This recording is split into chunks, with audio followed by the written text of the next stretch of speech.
Noakhali ৬ ১০৫টি vote কেন্দ্রের ফলাফল। জনাব আব্দুল হান্নান মাসুদ জাতীয় নাগরিক পার্টি শাপলাকলি প্রতীক নিয়ে পেয়েছেন ৯১,৮৯৯ ভোট।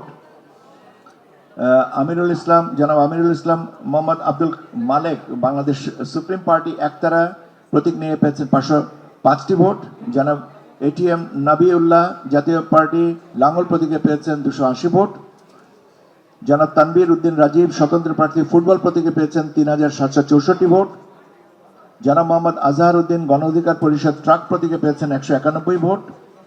জনাব মোহাম্মদ আব্দুল মোতালেব জাতীয় সমাজতান্ত্রিক দল তারা প্রতীক নিয়ে পেয়েছেন ১,২৩৯ ভোট। জনাব আবুল হোসেন নতুন রিন গভীর থেকে পরিষ্কার করে কাপড়কে রাখে নতুনের মতো উজ্জ্বল। নতুন রিন অ্যাডভান্সড পাউডার। জনাব Mohammad Abul Hossain liberal democratic party ছাতা প্রতীক নিয়ে পেয়েছেন ৮৬ ভোট। জনাব মোহাম্মদ নুরুল ইসলাম শরীফ ইসলামী আন্দোলন বাংলাদেশ হাত পাখা প্রতীকে উনি পেয়েছেন ২,১৯৭ ভোট।